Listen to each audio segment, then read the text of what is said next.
더불어민주당 원내대표 경선에 출마한 윤호중, 박완주 의원이 오늘 첫 토론을 벌였습니다. 민주당의 쇄신과 강력한 혁신이 필요하다고 입을 모았습니다. 국민의힘은 문 대통령을 향해 연일 국정기조 전환을 촉구했습니다. 국면 전환을 위해 사람만 바꾸면 더 큰 민심의 저항에 직면할 것이라고 경고했습니다. 여야가 이해충돌 방지 법안에 잠정 합의했습니다. 최대 쟁점이었던 법 적용 대상에 공무원은 물론 공공기관 직원과 지방의회 의원까지 포함시키기로 했습니다. 뉴스앤 파워 인터뷰. 오늘은 지난달 23일 정의당의 새 수장으로 선출된 여영국 대표와 함께 4.7 재보선에서 나타난 민심을 분석해보고 진보 진영의 과제와 정의당의 향후 노선 등에 대한 입장을 들어봅니다.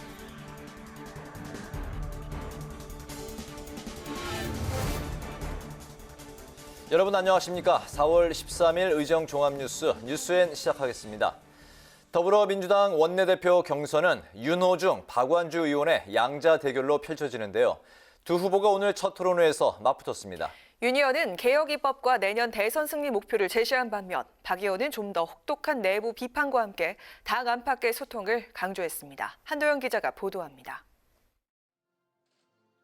더불어민주당 원내대표 경선에 나선 윤호중, 박완주 의원 모두 변화에 방점을 찍었습니다. 하지만 친문으로 분류되는 윤 의원과 특정 계파에 속하지 않는 박 의원의 강조점은 달랐습니다. 원내대표로서 가장 중요한 책무가 무엇이냐는 질문에 윤 의원은 이해충돌방지법을 비롯한 개혁 입법을 추진하는 한편 차기 대선 승리를 위해 전력을 다하겠다고 말했고, 박 의원은 당헌 당규를 바꾸면서 재보궐선거에 나선 것부터 잘못이었다며 당내 소통 활성화와 당정청 관계 재정립에 나서겠다고 밝혔습니다. 174명의 의원님들과 함께 우리 다음 정부를 어떻게 만들어낼 것이냐, 또 어떤 정부를 만들어낼 것이냐, 여기에 대한 이 뜻을 모아야 된다고 생각합니다. 기본적으로 공통적인 부분은 민심을 잃지 못했다라고 하는 부분에 대해서는 모두 공감하는 것 같습니다. 혁신에도 골든타임이 있습니다. 그리고 혁신의 영역에는 성역이 없습니다. 이번 재보궐선거에서 대거 돌아선 2030 세대 민심과 관련해 윤 의원은 주택 문제를 비롯해 일자리, 창업 등에서 청년이 원하는 정책을 제시하지 못했기 때문이라고 진단했고, 박 의원은 무엇보다 공정성과 도덕성에 대한 기대에 부합하지 못한 데 그 원인이 있다고 강조했습니다. 2030 세대가 생각하는 우리 대한민국에서의 앞으로의 삶에 대해서 안심을 시켜드리지 못하고 있다는 것입니다. 핵심 중에 핵심은 사실은 조금 더 공정할 줄 알았는데, 조금 더 도덕적인 줄 알았는데. 이 밖에 윤 의원은 검찰개혁을 계속 추진하겠다고 강조했고, 박 의원은 정치 복원을 위해 야당과 상임위원장 재배분에 나서겠다고 밝혔습니다. 또 조국 사태에 대해서는 두 의원 모두 이미 총선을 통해 충분한 평가를 받았다는 입장을 밝혔습니다. 민주당은 모레 한 차례 더 토론회를 진행한 후 오는 16일 원내대표를 선출할 예정입니다. 국회방송 한도영입니다.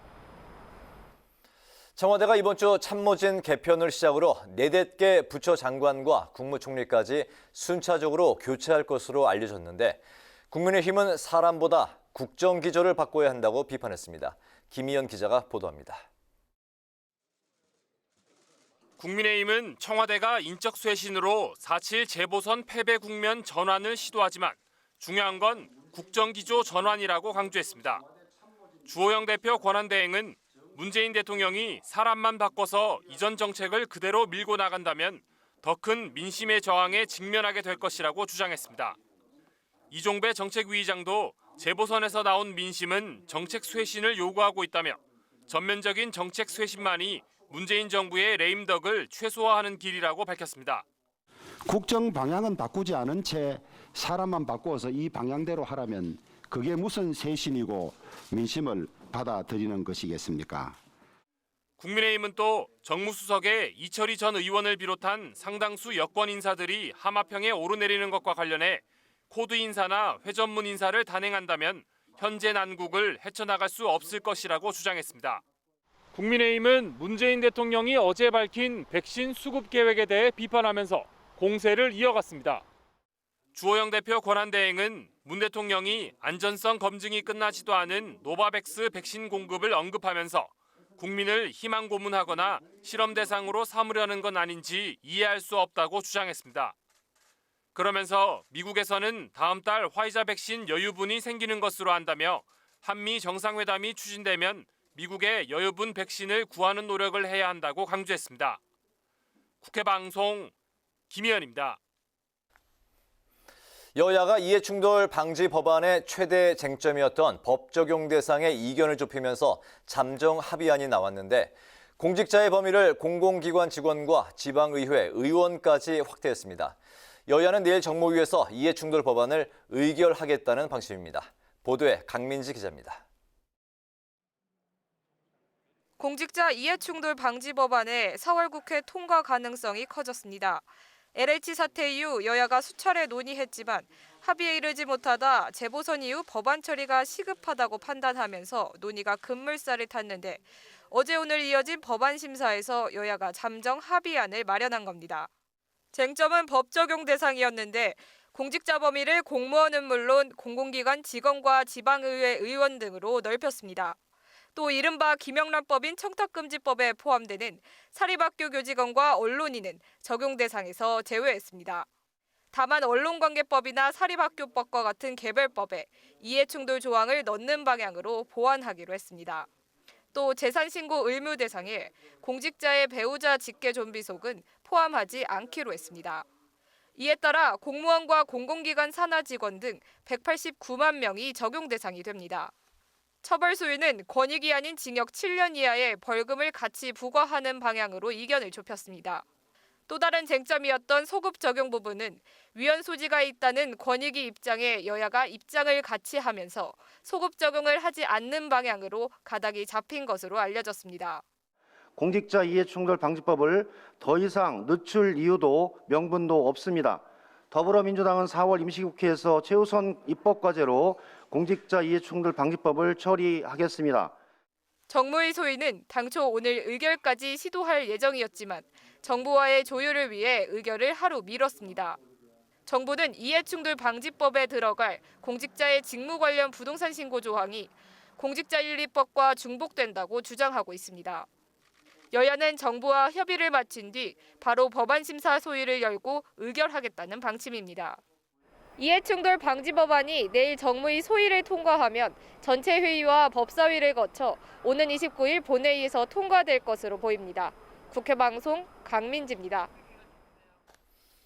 국회 산업통상자원 중소벤처기업위원회는 공청회를 열고 벤처기업의 복수 의결권을 도입하는 벤처기업법 개정안에 대한 전문가들의 의견을 수렴했습니다. 경영권 안정을 위해서 복수 의결권 도입이 시급하다는 의견과 재벌 세습에 악용될 수 있다는 주장이 팽팽히 맞섰습니다. 임채원 기자입니다. 벤처기업법 개정안은 벤처기업의 한 주당 2개 이상의 의결권이 부여되는 차등 의결권 주식을 도입하는 내용입니다. 경영권을 보유한 대주주의 주식에 보통주보다 더 많은 의결권을 부여해 적대적 M&A로부터 창업주의 경영권을 보호해주자는 취지입니다. 엔젤 단계의 시드나 브릿지 펀드가 우리나라에 거의 없습니다. 따라서 조건이 안 좋은 상황에서도 지분율을 경영권에 대한 위협을 받으면서 지분율을 희석시키면서 투자를 받아야 되는 게 지금의 현실입니다. 전문가들의 의견은 극명하게 엇갈렸습니다. 개정안은 복수 의결권 주식이 경영권 승계 도구로 악용될 것을 우려해 별도의 소멸 기간 등의 안전 장치를 마련했는데 의결권 행사를 너무 제한했다는 의견과 도입 자체를 반대한다는 입장으로 나뉜 겁니다. 특히 반대 입장을 밝힌 전문가들은 상법에서 규정한 한 주 한 개 의결권 원칙이 깨져서는 안 된다고 주장했습니다. 특히 벤처기업들은 업종 특성에 따라서 다양한 성장 단계 또 그런 것이 있기 때문에 획일적으로 이런 3년 존속 기한 이런 거를 놓는 것 자체는 이런 걸 활용하는 기업 입장에서는 상당히 이제 제한적일 수 있다. 결국은 궁극적으로 재벌 4대 세습에 악용될 가능성이 굉장히 높다. 재벌 4대 세습을 위해서 고속도로를 뚫어주는 법안이라고 생각이 됩니다. 전문가들은 복수 의결권 주식이 재벌들의 경영권 세습에 악용될 것이라는 우려에 대해서도 입장차를 보였습니다. 개정안은 복수 의결권 도입을 벤처기업으로 한정하고 있어 문제가 없다는 의견과 상법 개정 등의 규제 완화를 통해 결국 재벌들에게도 복수 의결권이 허용될 것이라는 주장입니다. 이제 대규모 자본을 투자를 유치를 하면서 의결권이 희석되는 것에 관한 그 우려가 있기 때문에 벤처기업법에서 제한적으로 이제 도입하는 것이 맞다라는 것이고, 그렇게 되면 이제 우려하는 바와 같이 재벌 같은 그런 기업들은 이제 원천적으로 차단이 된다라는. 그러면 결국은 재벌들이 이것을 허용해달라, 복수권 주식을 허용해달라는 이야기가 올 거고요. 형평성 논란이 일어날 거고 위헌 소송까지 벌어지고 결국은 재벌들에게도 복수권 주식이 발행되는 그런 사태가 발생하리라고 생각을 합니다. 여기에 복수 의결권에 대한 여야 의원들의 입장도 팽팽히 맞서면서 앞으로의 법안 심사 과정에서의 진통이 예상됩니다. 국회 방송 임천입니다. 미래의 핵심 성장 동력으로 주목받고 있는 모빌리티 산업을 발전시키기 위한 방안을 논의하는 세미나가 열렸는데요. 학계와 산업계, 정치권은 한 목소리로 신산업 발전을 발전시키기 위해서는 혁신적 기술 개발과 함께 규제 완화가 필수적이라고 강조했습니다. 홍혜진 기자가 전합니다. 대중교통 대안으로 떠오르고 있는 자율주행을 활용한 수요응답형 모빌리티나 이른바 항공택시로 불리는 도심항공 모빌리티. 이들은 기존 자동차 분야의 첨단 과학기술이 융복합해 탄생한 모빌리티 산업 중 하나입니다. 전문가들은 모빌리티 산업이 단순 이동 수단을 넘어 수요자 중심의 맞춤형 서비스 제공 등으로 패러다임이 변화하고 있고, 이는 4차 산업혁명 시대를 이끌 신성장 동력이 될 것이라고 전망했습니다. 고정된 시간에 내가 이동하는, 기차 시간에 내가 맞춰서 가는 거 아니라 내 집 앞으로 차량이 오면 어떨까? 그러면서 모빌리티 산업을 더욱 성장시키기 위해 반드시 필요한 것으로 AI나 클라우드, 빅데이터 등 핵심 기술과 함께 제도적 기반을 꼽았습니다. 즉 새로운 사업 모델로 신시장을 창출하기 위해선 규제 완화가 필수적이라는 겁니다. 새로 생기는 새로운 모빌리티는 시장에서 어떻게 받아들여질지 책상에서만은 절대로 알 수가 없습니다. 그렇기 때문에 규제를 다소 느슨하게 해서 시장에서 받아들여지는지 안 받아들여지는지 약간의 텀을 두고 보셔야 된다 하는 그런. 전문가들은 또 공유 차량 서비스인 우버를 예로 들며 신산업이 기존 산업과 충돌할 경우 제도적 기반은 더욱 중요한 요소가 된다며 정치권의 역할을 강조했습니다. 이에 국회 모빌리티 포럼 공동대표인 더불어민주당 이원욱, 국민의힘 권성동 의원은 제도적 뒷받침을 위해 노력하겠다고 밝혔습니다. 산업의 영역에서 어디 여야가 있고 어디 진영이 있을 수 있겠습니까? 이동의 자유라고 하는 것은 인간의 가장 기본적인 욕망이고 희망, 바람 아니었나 생각이 들고요. 이 전기차든 친환경 자동차로 전환 과정에서 또 많은 노동자들이 일자리를 잃지 않을까 그런 걱정도 됩니다. 그래서 그런 부분에 대해서도 우리가 정부로 하여금 또 기업으로 하여금 충분히 대비할 수 있게끔 우리가 좀 더. 스마트폰에 이어 세계 변화의 물결을 주도할 것으로 전망되는 모빌리티 산업을 선도하기 위해 학계와 산업계, 정치권이 함께 힘을 모아야 할 것으로 보입니다. 국회 방송 홍혜진입니다. 여야는 일본이 후쿠시마 원전 사고로 발생한 방사성 물질 오염수를 바다에 배출하기로 결정한 데 대해 한 목소리로 즉각 철회할 것을 촉구했습니다. 민주당은 국제사회와 공조해 오염수 처리 전 과정에 대한 검증을 추진하겠다며 일본 정부가 오염수 방류를 실행에 옮길 경우 국제해양법재판소 제소까지 검토하겠다고 경고했습니다.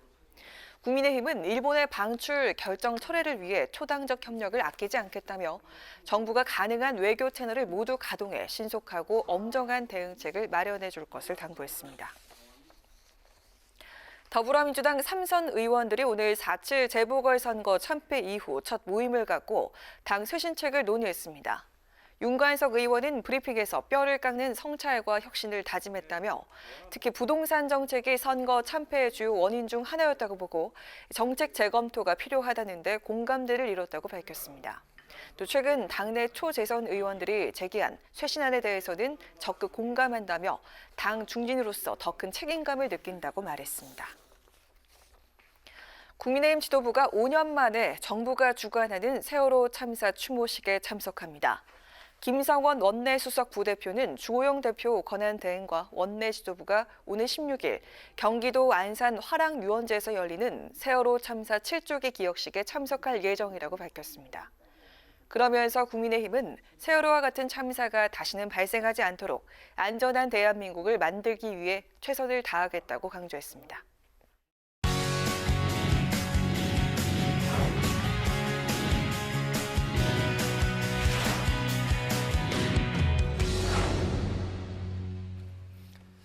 네, 오늘 이슈 분석 박지영 기자와 함께합니다. 박 기자, 어서 오십시오. 네, 더불어민주당 원내대표 경선 소식을 좀 알아보겠습니다. 그 맞대결을 펼치게 된 그 윤호중, 박완주 후보 소개부터 좀 할까요? 네, 새 원내사령탑에 그 도전장을 내민 윤호중, 박완주 후보, 먼저 윤호중 후보 4선 의원입니다. 친문 핵심 인사로 꼽히고요. 지난 17대 총선 당시 그 경기 구리에서 출마해 국회에 입성을 했고요. 2017년 문재인 대선 캠프에서 정책본부장을 맡아 공약을 다듬었습니다. 지난해 총선에서는 당 사무총장을 맡아 총선을 압승으로 이끌었고요. 현재 21대 국회에서는 그 법제사법위원장을 맡아서 공수처법 처리 등 그 검찰 개혁을 주도했습니다. 박완주 후보는 그 86 그 운동권 대표 주자로 꼽힙니다. 그 86세대 정치인들이 주축이 된 그 의원 모임이죠. 그 더 좋은 미래의 핵심 멤버입니다. 지난 19대 국회부터 충남 천안을에서 내리 3선을 했고요. 박 후보는 지난 2016년부터 17년까지 원내 수석 부대표를 맡아서 그 박근혜 전 대통령의 탄핵 소추를 주도했습니다. 문재인 정부 출범 후에는 당 수석 대변인과 최고위원으로도 활동을 한 바 있습니다. 네, 두 후보 간은 오늘 첫 번째 합동 토론회가 있었는데 현안에 대해서 입장 차이가 있었네요. 아무래도 이제 가장 주목했던 부분이 아마 이제 4.7 재보선 참패의 원인으로 꼽혔던 이 조국 사태의 문제가 아닐까 싶습니다. 네. 이제 공정했다고 보기 어렵다. 이건 이제 두 후보 모두 동의를 했지만요. 그 윤호중 후보는 그 사법제도 개선에 방점을 찍었고요. 그 박완주 후보는 조국 전 장관을 논의하는 것 자체가 마치 금기를 넘는 것처럼 하는 당의 문화는 적절하지 않다고 지적을 했습니다. 또 원구성 협상 문제도 쟁점이 됐는데요. 윤호중 후보는 여당이 법사위원장을 계속 맡아야 한다는 입장을, 반대로 박완주 후보는 원칙은 지키되 그 야당과 상임위원장 재분배 문제와 국회 부의장 선출 문제를 논의해 보겠다고 밝혔습니다.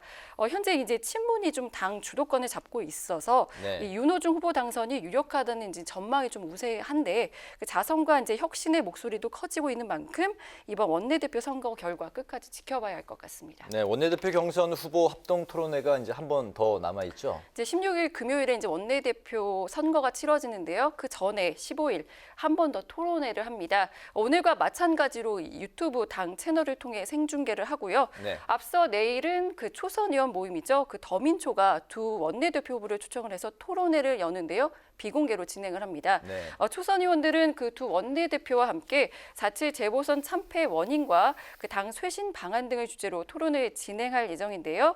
민주당 초선 의원 이제 지금 당에서 81명이거든요. 그 민주당 전체 의원 수가 174명이니까 그 초선 의원 그룹 비중이 상당합니다. 그 재보선 이후에 이제 목소리를 높이고 있는 초선 의원들인데 이들의 표심을 잡기 위해 윤호중, 박완주 후보가 어떤 비전을 제시할지 주목됩니다. 네, 재보선 참패 이후 이제 얼마 되지 않아서 이제 새로 뽑는 원내대표이기 때문에 새롭게 선출되는 이 원내대표 풀어가야 할 이제 과제 숙제가 앞으로 이제 뭐 상당히 있겠네요. 이제 가장 시급한 것은 아무래도 이제 4.7 재보선 참패 이후의 당 수습입니다. 당 쇄신 과제를 도출을 하고 완수해야 하는 중책을 맡게 되고요. 또 당정청과 긴밀히 협력을 해서 그 문재인 정부 남은 임기 1년 동안 국회에서 개혁 과제를 마무리해야 합니다. 또 여기에 다음 달 2일 선출되는 새 당대표와 함께 내년 대선 그리고 지방선거를 이끌어야 하는 막중한 책무도 있을 것 같습니다. 네, 이번에는 이제 국민의힘 상황을 알아보겠습니다. 주호영 원내대표 겸 이 대표 권한대행 후임 언제 뽑나요? 이제 주호영 대표 권한대행 임기는 다음 달 29일까지입니다. 이제 일정대로라면 다음 달 말쯤 그 새 원내대표를 선출을 해야 하는데요. 그런데 이제 주호영 대표 권한대행이 현재 차기 당권 주자로 꼽히고 있거든요. 그래서 이제 당대표 출마를 위해서 주 대표 권한대행이 조만간 그 원내대표직을 사퇴하고 이제 사퇴할 것이라는 이제 관측이 나오고 있는 상황이어서요. 네. 그 주 대표 권한대행의 행보에 따라서 좀 원내대표의 경선 일정도 좀 유동적일 것 같습니다. 네, 국민의힘 차기 원내대표 이제 후보로 어떤 사람들의 이름이 오르내리고 있습니까? 지금 현재 차기 원내대표로는 그 4선의 그 김기현, 권성동 의원 그리고 3선의 유해동 의원이 가장 많이 거론이 되고 있습니다. 그 야권의 입장에서는 이게 차기 지도부가 네. 내년 대선에서 정권 교체를 책임지고 이끌어가야 하는 상황인데요. 이제 김기현 의원 같은 경우 그 울산시장 선거 개입의 피해자인 만큼 자신이 그 대선 국면의 가장 큰 화두인 정권 심판의 상징적인 인물이라고 강조를 하고 있고요. 권성동 의원은 박근혜 전 대통령 그 탄핵 문제로 공천에 탈락을 했다가 무소속으로 당선돼 지난해 9월 복당을 했죠. 권 의원은 그동안 각종 상임위 간사와 법사위원장 또 당 사무총장 등을 맡아서 국회 운영 전반에 대한 지식과 경험을 쌓은 점을 내세우고 있습니다. 유해동 의원은 김기현, 권성동 이 두 의원보다 선수는 낮지만요. 개혁 성향의 참신한 인물을 내세워야 한다는 점을 부각을 시키고 있습니다. 이제 국민의힘은 이제 그동안 그 원내대표와 정책위 의장이 한 팀이 돼서 나오는 이른바 이제 런닝메이트제로 선거를 치러 왔는데요. 네. 이제 선출 방법 또한 아직 정해지지 않았습니다. 이제 런닝메이트를 이어갈지 아니면 이 원내대표와 그 정책위 의장을 분리 선출할지 16일 금요일에 예정된 의원총회에서 논의가 될 것으로 예상이 되고 있습니다. 네, 오늘 이슈 분석은 새로운 여야 지도부의 선출 시기와 방법을 중심으로 살펴봤습니다. 박 기자 수고했습니다.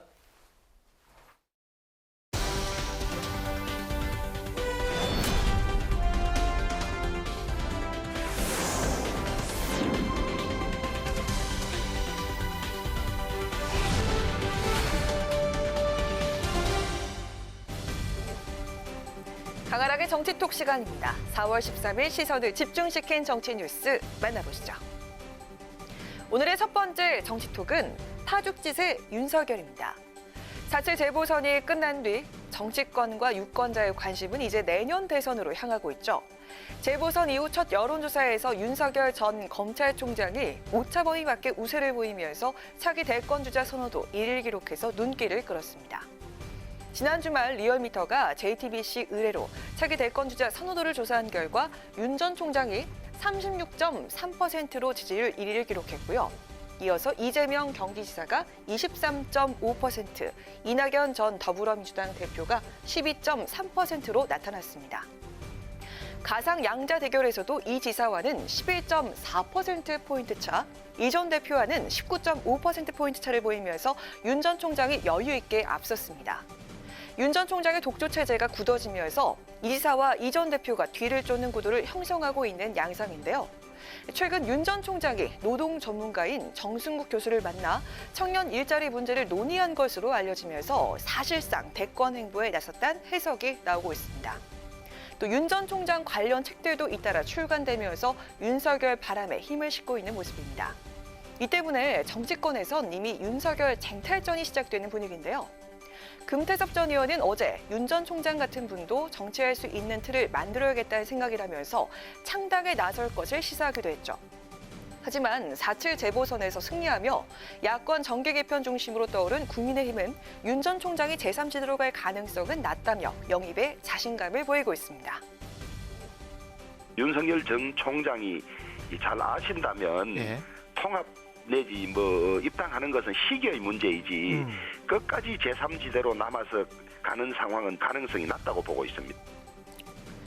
대선 시기에 맞춰 야권 재편이 속도를 내면서 정치권의 이목은 이제 윤 전 총장의 선택에 쏠리고 있습니다. 파죽지세로 상승기를 타고 있는 윤석열 바람은 과연 어디로 향하게 될까요? 이어서 오늘의 두 번째 정치톡은 선수별 의원 모임입니다. 4.7 재보선 이후 참패 수습에 나선 민주당 의원들이 초선, 재선, 3선 등 각 선수별로 잇따라 모임을 갖고 당 쇄신 논의에 들어갔습니다. 가장 먼저 행동에 나선 쪽은 초선 의원들입니다. 민주당 초선 81명 전원이 당내 모임 더 민초의 이름을 올리고 본격적인 세력화에 나섰습니다. 우리 더불어민주당 초선 모임 가칭 더 민초입니다. 이번 4.7 보궐선거의 평가, 지도부에 전달할 쇄신안 이 두 가지를 우선 중심으로 해서 논의를 이끌어 나갈 것입니다. 경청 프로그램을 통해서 국민의 쓴소리를 듣고 치열한 토론을 통해 집요하게 비전과 희망을 찾아가겠습니다. 민주당 초선 모임은 내일 원내대표 후보들을 초청해서 당 혁신을 주제로 비공개 토론회를 개최하기로 하는 한편 매주 한 차례씩 전체 회의를 열고 쇄신안에 대한 논의를 이어가기로 했습니다. 민주당 재선 의원들도 어제 첫 모임을 가졌는데요. 모임 이후 입장문을 통해 다른 목소리를 듣는 것에 부족했고 민생에 소홀했으며 과오를 인정하는 것에 정정당당하지 못했다라면서 성찰의 목소리를 냈습니다. 그러면서 초선 의원들의 반성 메시지에 적극 공감하며 함께 나가겠다고 밝혔습니다.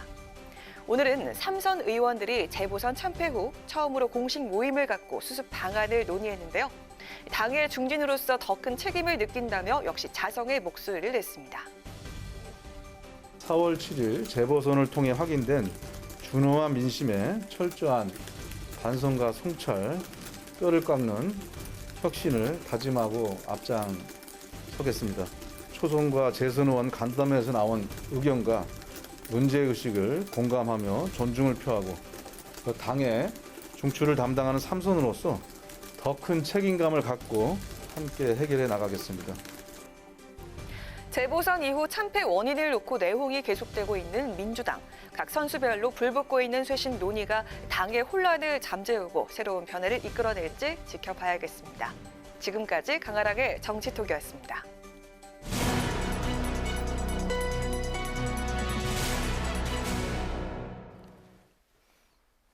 민주당 원내대표 경선이 이번 주 금요일 2파전으로 치러집니다. 지난주 지도부 총사퇴 이후 비대위 체제로 전환해서 경선 준비가 진행되고 있는데요.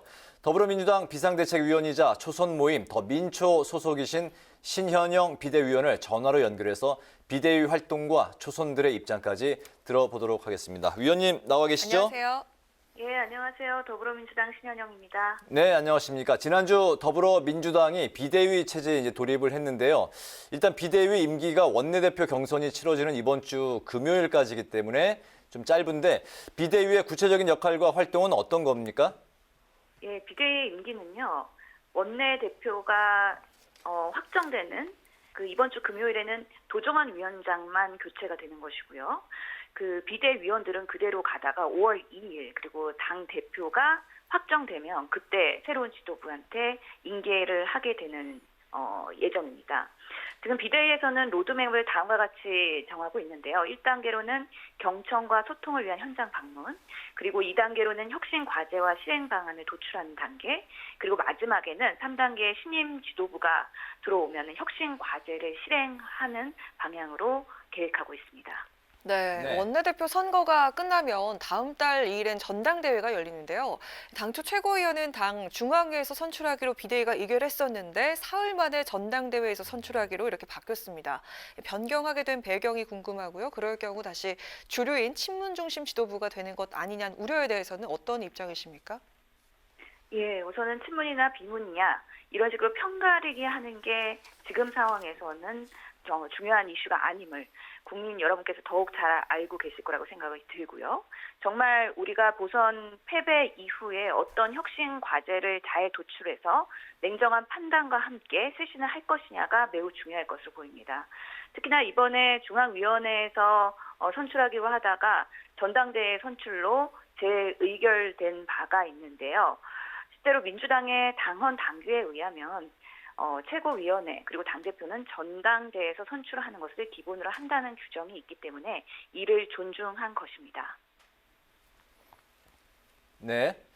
신 비대위원께서는 이제 현재 초선 의원이시기도 한데 재보선 참패 이후 초선 의원들이 자성의 메시지를 이제 내놓고 있습니다. 특히 조국 사태에 대해서 반성과 관련해 강성 지지자들의 비난이 거세지니까 초선들의 반성 기조가 후퇴하고 있다 이런 지적이 나오고 있는데요. 이 부분에 대해서 어떻게 생각하십니까?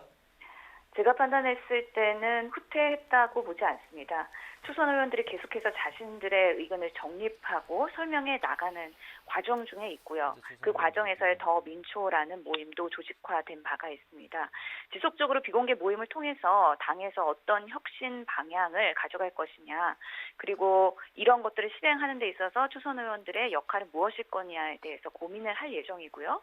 특히나 내일은 그 초선 의원들이 그 당대표 그리고 최고위원 그 이전에 원내대표를 선출하는 데 있어서의 토론회도 주체적으로 만들 계획이 있습니다.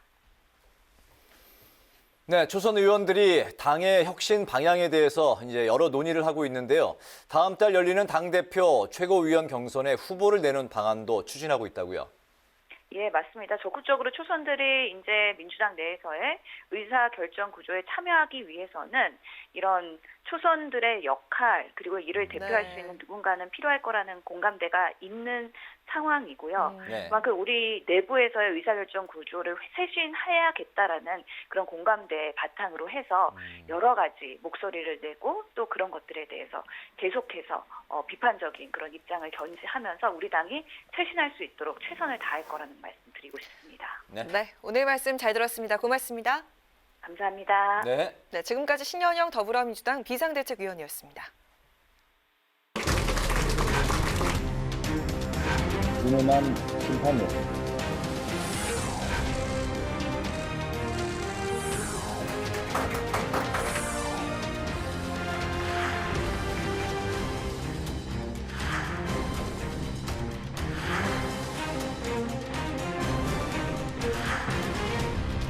양당 기득권 정치 동맹의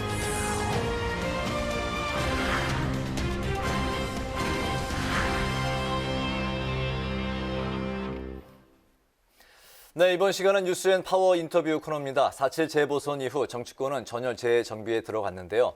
성추행, 파문 등 각종 악재로 재보선에 후보를 내지 않았던 정의당도 당내 혁신과 개혁을 위해서 움직이고 있습니다. 큰 과제를 안고 계신 분, 정의당 여영국 대표 스튜디오에 나와 계십니다. 대표님 안녕하십니까? 네, 안녕하세요. 네. 재보선이 끝난 지 이제 일주일이 다 돼 가지만 이제 후폭풍이 여전한 상황인데요. 그래서 이제 선거 결과부터 먼저 질문을 드리겠습니다.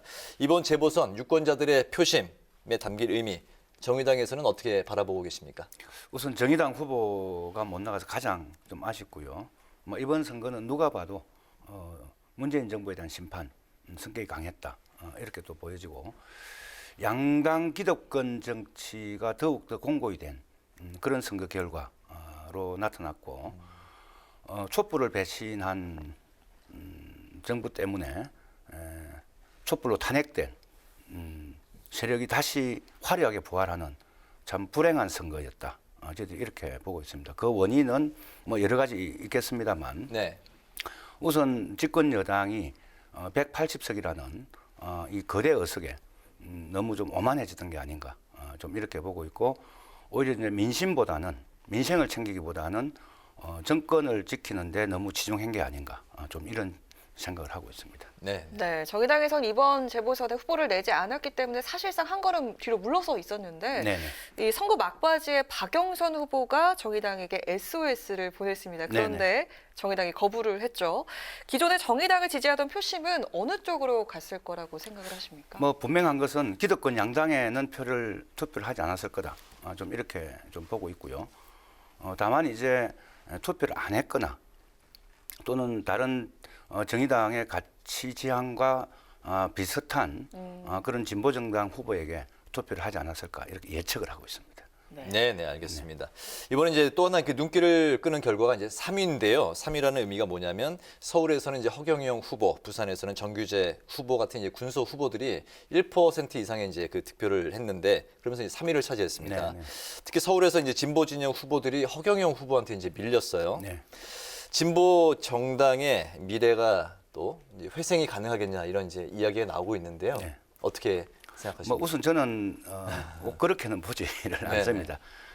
정의당의 후보가 없는 것이 못내 아쉬운 선거였고 부산시장이나 서울시장이나 그렇기 때문에 이제 정의당이 그동안 사실은 진보 보수라는 이 프레임 안에 여전히 좀 갇혀 좀 있었거든요. 이제 이 한계를 제가 사실은 대표가 당선되어서 당을 가져가고자 하는 방향도 이제는 이 보수 진보라는 이 가로축을 벗어나서 기득권 대 반기득권 정치로 이제 한국 정치를 좀 재편하려고 하고 있습니다.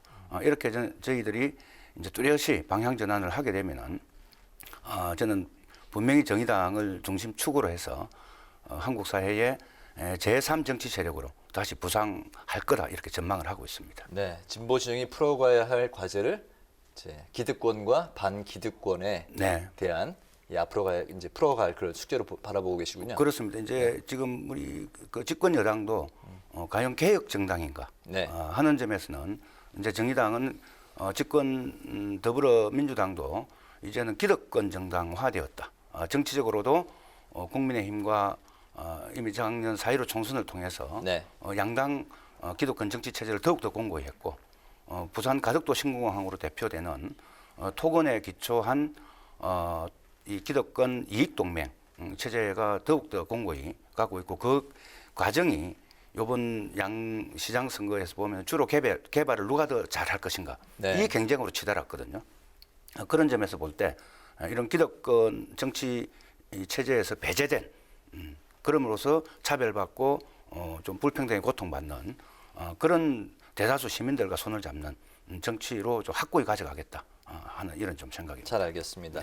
선거에 참패한 민주당이 조국 사태를 놓고 여전히 이제 당 내홍을 겪고 있는데 타당이긴 하지만 어떻게 바라보고 계시는지 그리고 조국 사태를 바라보는 정의당의 입장은 어떤 겁니까? 뭐 정의당은 이미 몇 차례 반성문을 이미 제출한 바가 있습니다.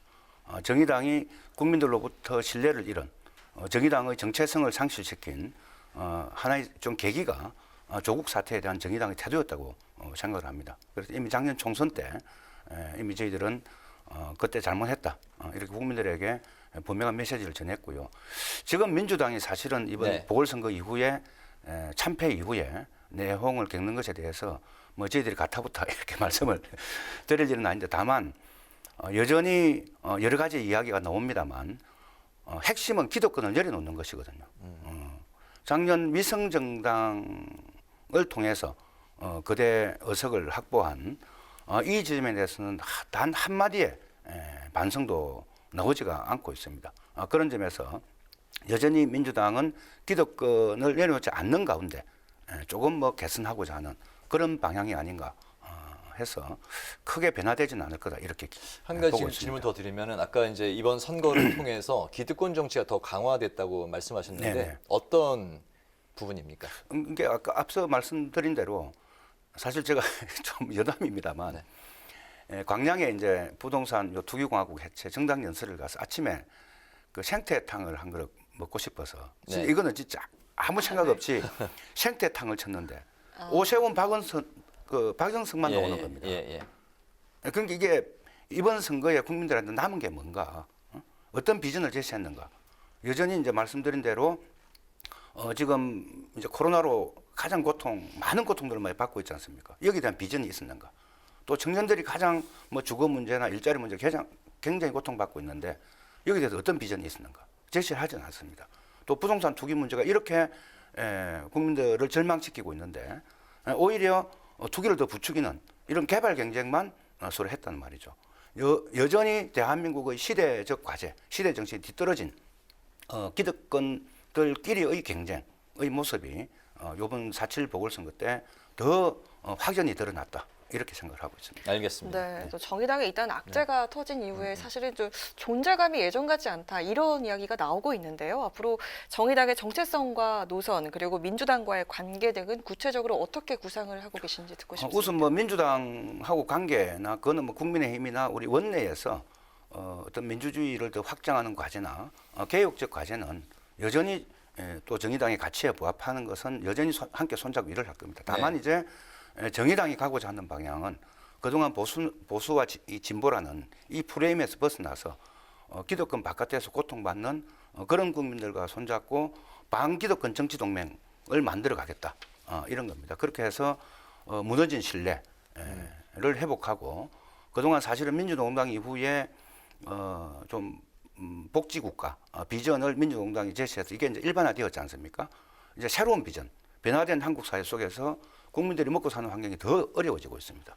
일자리 문제나 소득 문제나 주거 문제나 뭐 이런 거에 대해서 이제 좀 새로운 국가 비전을 제시하면서 좀 정치의 새판을 짜겠다 이런 계획입니다. 네, 지난달 말부터 이제 부동산 공화국 해체를 이제 기치로 네. 전국 순회 활동을 이제 진행을 이제 하셨는데요. 이와 관련해서 이제 부동산 민심과 투기 실태를 이제 어떻게 파악을 하셨고 관련한 앞으로 이제 그 계획은 또 어떤 겁니까? 우선 제가 이제 전국을 거의 다 돌았는데요. 거의 비슷했습니다. 가는 곳마다 투기가 없는 곳이 없었고요. 형태도 거의 비슷했습니다. 거의 우리 국민의 접근할 수 있는 미공개 정보를 이용해서 어떤 사적 이익을 취하기 위한 부동산 투기를 했거나 또 대응 방식도 양상이 또 비슷했습니다. 거의 뭐 전 현직 단체장이나 또는 그 관계된 의원들, 그 가족들 이런 거였죠. 그래서 이런 걸 건절하려면은 철저하게 좀 조사해서 좀 부당한 그동안 이득 이런 것을 국가가 환수하는 이런 제도가 마련돼야 되는데 그게 사실은 이해충돌 방지법 안에 담겨져 있거든요. 이게 지금 제대로 아직 뭐 아마 조만간 좀 되지 않겠나 이렇게 생각을 하고 다만 이제는 그런 법이 제정이 되더라도 더 근본적으로 이제는 토지란 것이 부를 축적하는 수단이 아니라는 것. 요 개념을 좀 명확하게 좀 하는 제2의 토지공 개념을 반드시 도입해야 된다는 생각입니다. 제가 대전에 가서 이제 정당 연설을 하는데 어느 시민 한 분이 투기와 투자는 좀 구분해야 되는 거 아닙니까? 이렇게 이제 말씀하시는 거예요. 그러니까 일반 국민들도 이제 부동산을 내 투자해서 돈을 버는 수단으로 이게 일반화되어 있거든요. 상당히 오염되어 있다는 거죠. 그래서 이제는 더 이상 토지는 공적 영역이라는 것, 그 토지는 개인 사적 이익을 취하는 수단이 아니라는 것, 철저하게 공적으로 관리되고 공적으로 그 가치가 공유돼야 된다는 것, 이 개념을 이제는 명확하게 세워내야 된다. 이제 그런 방향으로 정의당은 토지 공개념을 확보하겠다 하는 생각입니다. 알겠습니다. 오세훈 시장이 최근 이제 공시가격 재조사를 이제 추진하겠다 이렇게 이야기를 하면서 높아진 공시가를 중앙 정부와 협의해서 동결하도록 협의하겠다 이렇게 했는데 정의당 입장은 어떤 겁니까? 참 한심하다는 생각이 들었습니다. 오히려 이제 재건축 규제는 더 완화하면서 이 공시가격이란 것은 결국은 이제 세금으로 연결되는 거지 않습니까? 그러니까 부자들 세금을 걱정하고 있는 거죠. 투기는 더 조장하고 세금은 덜 내도록 하겠다는 것. 이것은 저는 완전히 시대 정신에 역행하고 있다. 이렇게 생각을 하고 있습니다. 네, 대선이 이제 1년도 채 남지 않았는데 정의당에서는 아직 차기 대선 후보가 보이지 않고 있습니다. 혹시 염두에 둔 후보가 있거나 대표께서 마음에 있으신 거 아닌지 여쭙고 싶은데요. 당연히 뭐 정의당 대표기 때문에 당을 대표해서 필요하면 대선도 출마할 수 있다. 저는 이렇게 생각을 하고 있습니다. 열어놓고 보고 있고요.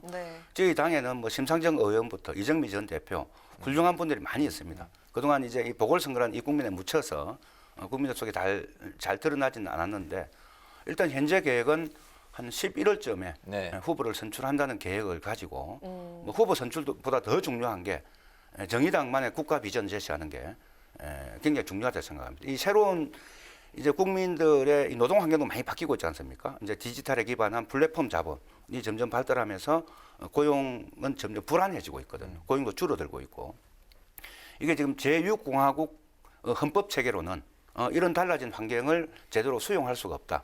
그래서 이제 제7공화국 건설로 나아가야 된다. 이렇게 해서 이제 국가가 일자리 또 책임지고 소득도 책임지고 주거도 책임지고 교육도 책임지는 이런 방향으로 한국의 그 새로운 비전을 정의당이 제시하고 그 과제를 가장 잘 실천할 대선 후보를 곧 조만간 저희들도 내부 경쟁을 그 시기 언제쯤입니까? 이제 후보 선출은 11월인데 뭐 한 4월 말이나 5월 초쯤에 저희 정의당도 이제 시동을 걸 생각입니다. 알겠습니다. 네, 노동운동가 출신으로 도의원을 거쳐서 국회의원과 또 당대표 자리까지 올랐습니다. 정의당 대표로 이제 3주 정도 보내셨죠? 앞으로 해야 할 일이 더 많으실 텐데 앞으로 계획과 포부 마지막으로 들어보겠습니다. 우선 저는 현장 출신이기 때문에 누구보다 현장에 강하다 생각을 합니다. 그래서 처음부터 여의도에 머무르지 않겠다. 제가 1차로 이제 전국 순회로 부동산 투기 과제를 가지고 1차 순회를 했는데 이제는 2차 순회로서 조금 전에 말씀드린 이 새로운 국가 비전을 가지고 다시 현장 순회를 할 겁니다. 국가 비전을 크게 제시하면서 가장 밑에서 이 문제를 공감대를 일으켜내는 좀 일을 집중할 생각이고요. 그래서 여영국 정의당 대표 임기가 끝나고 나면은 뭐 했냐? 여영국 한국 사회에 반기득권에 맞서는 분명한 정치 지형의 주춧돌 하나 나왔다. 이런 좀 평가를 듣고 싶은 또 그 목표로 활동을 하고 싶습니다. 네, 잘 알겠습니다. 오늘 뉴스엔 파워 인터뷰는 4.7 재보선에 나타난 민심, 진보 진영의 과제, 그리고 정의당의 향후 노선까지 지금까지 여영국 정의당 대표와 함께했습니다. 오늘 말씀 고맙습니다. 네, 고맙습니다. 내일은 전국이 대체로 맑은 가운데 아침 기온이 큰 폭으로 내려가면서 쌀쌀하겠습니다. 내륙 지역에 한파주의보도 내려지겠는데요. 체감상 바람 때문에 더 춥게 느껴진다고 하니까 옷차림은 따뜻하게 하시기 바랍니다. 오늘 뉴스에는 여기까지입니다. 시청해주신 여러분 고맙습니다.